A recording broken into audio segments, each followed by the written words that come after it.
unang hirit, serbisyong totoo ang unang hirit, ang saya-saya sa unang hirit, unang hirit. Alright, good morning mga kapuso. Hi, good morning ulit.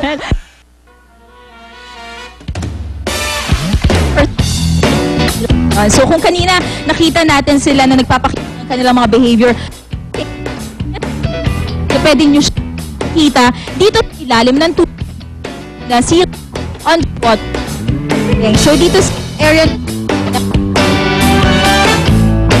na ito kasi, part 2 ng kennel area na pinakita natin kanina kung saan sila nagre-rest, saan sila nagpe-play, pero kung tapos na silang mag-rest at gusto nilang maghinga, gusto nilang lumangoy at magbasa, dito sila nagda-dive at ito nga nakikita natin sila. So usually, ang ginagawa ng mga trainers nila para mag-dive yung kanilang mga sea lions, ayun, nakikita nyo po sa inyong mga screens, are pinapakain. Oo, may nilalaglag sila na parang bottle na may laman na fish sa loob. Oo, tapos yun yung kanilang kinukuha sa ilalim ng tubig para makuha yung fish, and at the same time, lumalangoy-langoy na nga sila. Ano, dami na nila, oh. Correct. And sabi ng mga trainers, ginagawa nila to para daw ma-stimulate ang kanilang mga minds, tsaka para maging physically active sila, di ba? Para hindi sila... Para mas mabilis. Oo, tsaka para hindi sila ma-stroke, di ba? Anyway, ito ang mga sea lions lang. Content trivia again, Arna. Ang mga sea lions, mga kapuso, usually kaya nila magstay underwater ng ilang minutes, Arn? 2 to 8 minutes. Ayun, 2 to 8 minutes. As gaano kalalim ang kaya nilang i-dive? 100 feet. Ayun. And kaya nilang lumangoy ng... 25 miles. Ayun. Ang dami mong alam, Arn, ha? Grabe, para ka na encyclopedia, Arn, dahil dyan. Anyway, mga kapuso, yan lamang yung ilan sa mga pwede nyong maging experience with the sea lions kapag pumunta nga kayo dito sa Subic. Pwede nyo sila makita sa kanilang mga behaviors, mga kakaibang pinakita nila mga gawain kanina. And of course, pwede nyo makita kung paano nga ba sila lumalangoy. Ayan, tulad na nakita natin sa likod kapag sinubukan nyo ang itong ginagawa namin ngayon ni RR. So magmula po dito sa Subic, balik na tayo sa studio.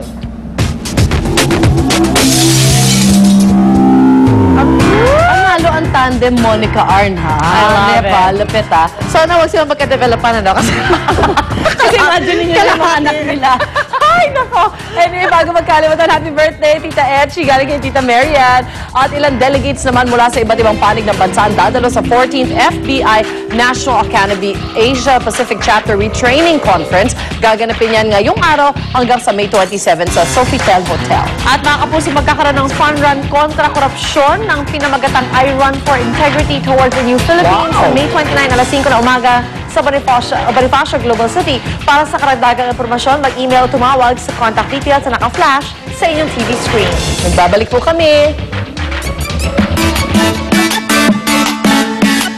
Tia Arcangel would like to thank Memo, Revlon Cosmetics, Palamuti, Zanea, Missy. Connie Season would like to thank Revlon Cosmetics, Boardwalk Business Venture.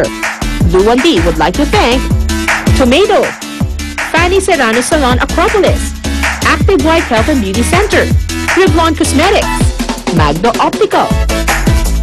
Monica Veralio would like to thank Palamuti, Vivere Salon, Dr. Jean Marquez.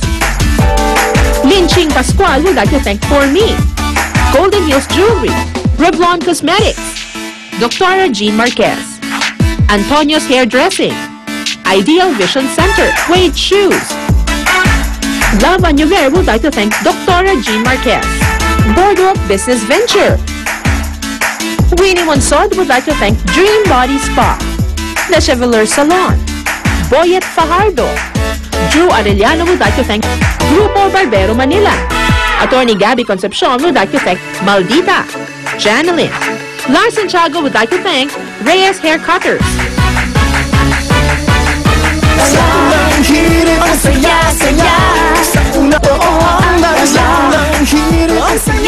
Tinatawagan po mga kaanak ni Maria Mary C. Roque, pumanaw na po siya kahapon. Kasalukuyan nakaburo lang kayang labi sa kanilang tahanan sa 160 Banlat Street, Andangsora, Quezon City. Nakatakdang na rin ang kanyang labi sa kanyang hometown sa Hagonoy, Bulacan sa darating na Miyerkules. Nakatakda naman po siyang ilibing sa Huwebes, May 26. Condolence din po sa pamilya ni Tito Arsing Francisco. Tito Arsing just passed away this morning. Tito Ray, palakas po kayo. Condolence po. Thank you po sa pagtambay. Hindi. Dalawa yan. So, bukas sana po, kita-kita ulit tayo. Wala iwanan, ha?